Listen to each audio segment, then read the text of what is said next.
Thank you, Acting President. I will be brief. This Omnibus bill expands the number of people who can exercise authoritarian power under a state of emergency. Thankfully, we, the people of Victoria, have had success in forcing the government to remove arbitrary detention powers from the bill, but we should not forget that they tried to include them and would have included them if they could. In this bill, there are no safeguards to protect Victorians against the abuse of these powers. Over the past few months, we've seen how the words reasonably necessary actually offer no protection at all.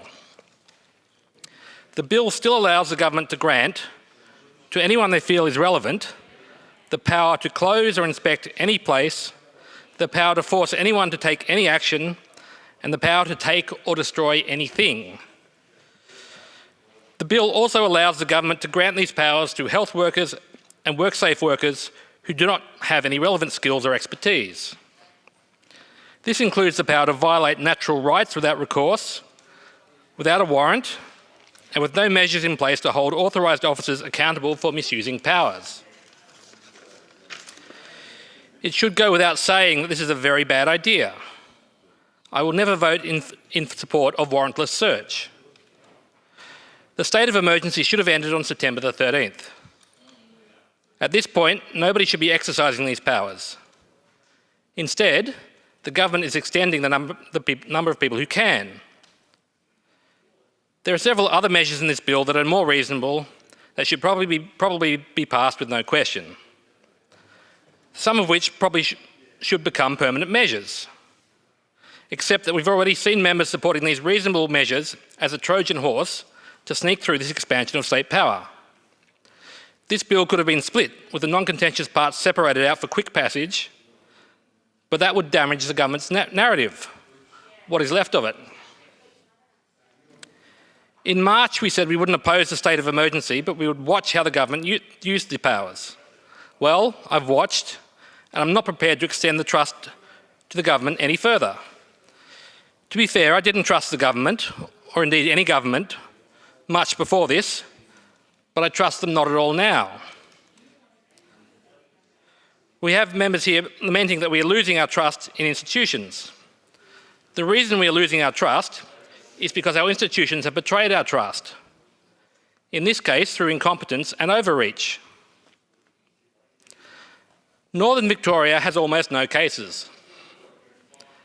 Our towns along the river, most smaller communities in Northern Victoria, have had no cases at any time, yet we must be held back until the whole state can be let out together. How can we trust you when you continue to treat us like this? Having let the virus go, the Premier is now determined to get it back under control, at any cost to the population of Victoria. Dan Andrews is chasing his white whale, and we are all continuing to pay the price. We are continually told that the faster we relinquish our freedom, the sooner we'll be free. I say that any freedom you give up is a freedom you might never get back. This state of emergency may end one day, although that day appears to continually disappear over the horizon, a mirage continually beyond reach. But having opened Pandora's box, governments will keep coming back to these powers. A year ago, it was unthinkable that the government would treat us like this. Now it's standard operating procedure. Police are already arresting peaceful protesters, picnic goers, and pregnant mothers.